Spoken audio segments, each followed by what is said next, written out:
right. So you want to like really boost those communication skills, right? Right. Well, get ready because we're diving deep into Samir Rao's work. Oh, yeah. He claims he can help people improve their skills like a crazy 85%. Wow. I mean, we'll see if that's achievable for everyone, but his approach is definitely worth exploring, right? Yeah, I agree. And you know what I find really interesting about Samir's work? He doesn't just focus on, techniques. He goes deeper, like into the mindset, the things that hold us back when we're trying to communicate. Yeah, it's like he's addressing those invisible barriers, those things we put up ourselves before we even open our mouths. Exactly. Where do we even begin? Well, one of the first things Samir tackles is this idea, that to be a better communicator, you have to be talking all the time, like to huge groups of people. Yeah. He says that's just not true. That's a relief. Right? Because a lot of us, especially those who are more introverted, it can feel intimidating. Like you have to be on all the time. Yeah. And what Samir points out is that you can actually get so much better at communication, just by practicing in your own time. Yeah. Without the pressure of a crowd. So it's more about quality practice than quantity of interaction. Exactly. So what kind of solo practice are we talking about? Well, one thing he encourages is, get this, speaking your thoughts out loud, even when you're alone. Really? Out loud? Yep. It might feel weird at first, but he says it helps connect, like what you're thinking and how you actually say it. Oh, so it's like a direct line from your brain to your mouth. Yeah. No more overthinking or second guessing. That's it. And since you're alone, there's no worry about, messing up or what people will think. Yeah. No judgment. Exactly. That makes sense. I've definitely had those times where I'm like, I have this great thought, and then when I try to say it, it just doesn't come out right. Totally. So speaking thoughts aloud is one technique. What else can we try in those solo practice sessions? Well, Samir really emphasizes shifting your focus. Like, instead of worrying about how you sound or impressing people, it's more about what you're bringing to the conversation. Like, what are you offering? So it's about being genuinely interested and wanting to actually contribute, not just seeking approval. Exactly. And this actually ties back to another big principle he talks about, the power of listening. Oh, interesting. He argues that being interesting doesn't always mean, talking more or dominating the conversation. Sometimes it's actually the opposite. So you're saying, the better listener you are, the more interesting you become to others. That's the idea. That's like that saying, right? To be interesting, be interested. Exactly. When you're really engaged in what someone's saying, you're asking good questions, it shows that you value them. And that creates a much more genuine connection than, trying to show off. Right. Think about it. When someone really listens to you, how do you feel? Oh, it's the best. You feel seen and heard, respected. And then I'm way more open to what they have to say. Exactly. It's a win-win, Both people feel more connected. So before we jump into the techniques, maybe we should let that sink in for a second, those mindset shifts, That's a good point. We have covered a lot. The myth of constant talking, practicing solo, and shifting your focus to providing value and being a good listener. It's all connected. It's like the foundation. Right, the foundation. So we've got our mindset right. Now let's get to the practical stuff. Samir mentions this 8-point framework for charisma and confidence. Yeah. What exactly is in that framework? All right, so he breaks it down into 8 key elements, each one designed to make you a more engaging and persuasive communicator. The first one, it's all about pacing, varying your speed. So you don't want to be monotone, right? Exactly. You need a rhythm, pauses for emphasis. Think of it like music. Yeah. You don't want a song that's the same tempo the whole way through. Oh, I like that analogy. So pacing is first. What's next? Loudness. Loudness. I don't mean shouting, but it's about using your volume to project confidence. I can see that. Speaking up, but still appropriately for the setting, can make you seem more self-assured. Definitely. And it helps people hear you better, too. Okay, pacing and loudness. Got it. What else? This one we touched on before, but it's so important Samir puts it right in the framework, smiling. Oh yeah, of course. I can't imagine a communication framework without smiling. It's basic, but so powerful. A genuine smile that conveys warmth, trustworthiness. It's like a universal sign, like good intentions, It breaks down those barriers before you even speak. All right, so we've got pacing, loudness, and smiling. 3 down, 5 to go. Okay, so where were we? Yes. The next element in Samir's framework, it might sound familiar, it's listening. Now, we already talked about it a bit, for building connections and all. But Samir takes it further. He says it's actually a technique for, get this, boosting charisma. Oh, really? How does listening make you more charismatic? Well, think about it. When you really listen to someone, you're giving them your full attention. They feel heard, understood. And that's powerful. You become memorable to them. It's like you're saying, hey, you matter to me.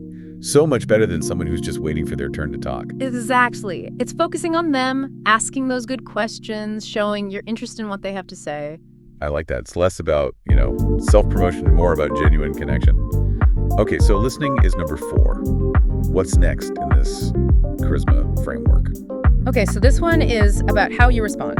Samir says, use the phrase yes and when you're building on someone's point. Oh, I've heard of that. It's like you're acknowledging their idea before adding your own. Exactly. It's all about collaboration, making the conversation flow. Not like, yes, but, which can feel kind of, argumentative. Right. More like building a bridge than a wall. Okay, I'm liking this. What else is there? This might sound counterintuitive, but Samir says to use thoughtful pauses in your speech. Pauses? But aren't we supposed to, avoid awkward silences?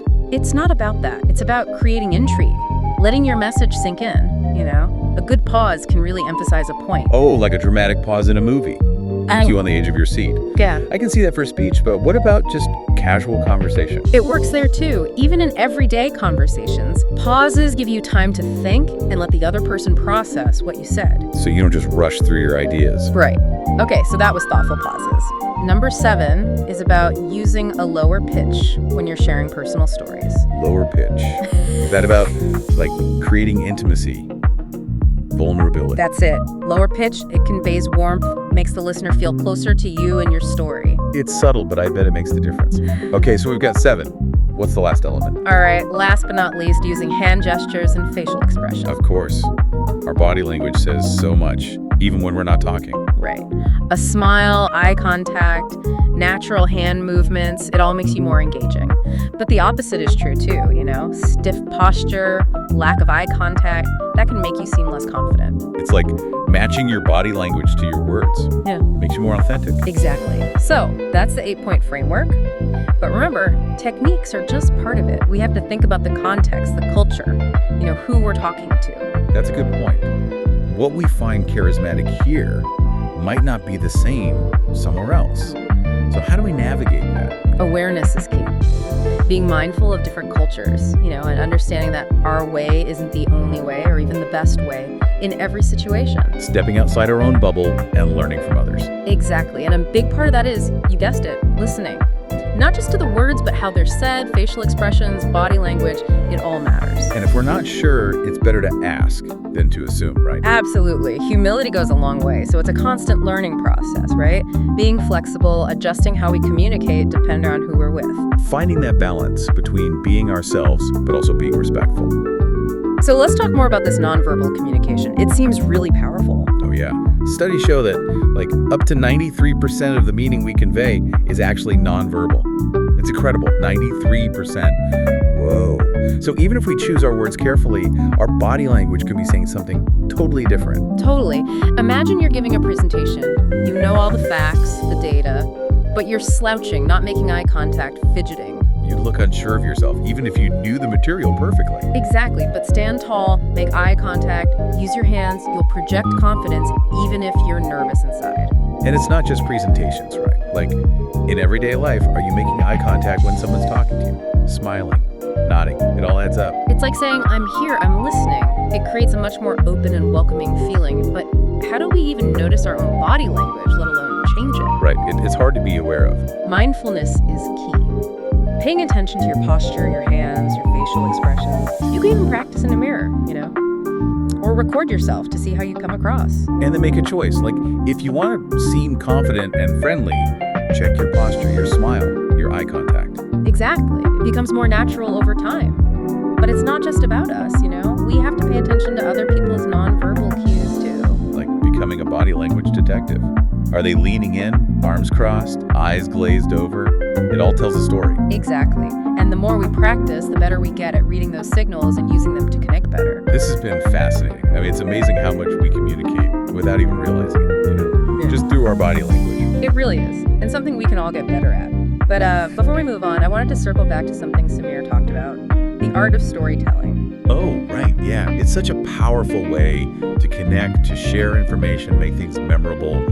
But, I think a lot of people, they get intimidated by that whole storyteller label. Like, oh, I don't have any good stories, or, I'm not naturally good at that. I get it, but I think everyone has a story, It doesn't have to be some crazy adventure or anything. It's about authenticity, being relatable, sharing your experiences, your point of view in a way that connects with people, on a human level. Finding those universal truths, right? In our own little personal stories, the things that make us laugh or cry or think or feel connected to someone who's been through something similar. Exactly. And the great thing about storytelling is you can use it everywhere, right?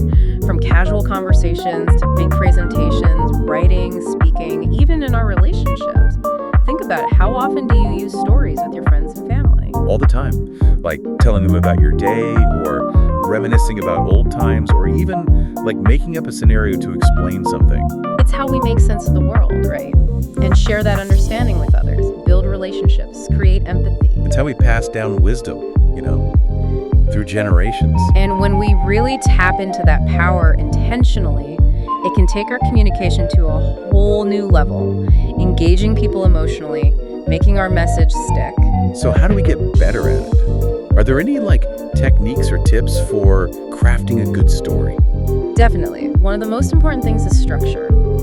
A good story, it's like a good movie or book. It needs a beginning, middle, and end. So you need a hook, something to grab people's attention, then you build up the tension, and then there's a resolution that leaves them thinking. Right. It's a journey for the listener, an emotional ride. And just like a good movie, you need characters. They don't have to be superheroes or anything. It's about making them real, relatable. And we can't forget the setting, right? The where and when, like those vivid descriptions that transport you to another place. Details, they're everything.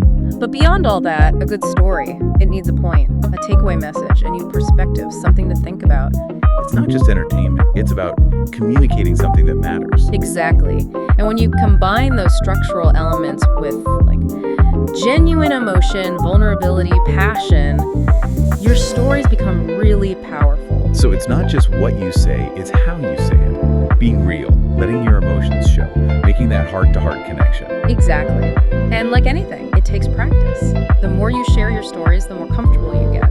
Start small, tell a story to a friend, practice in the mirror.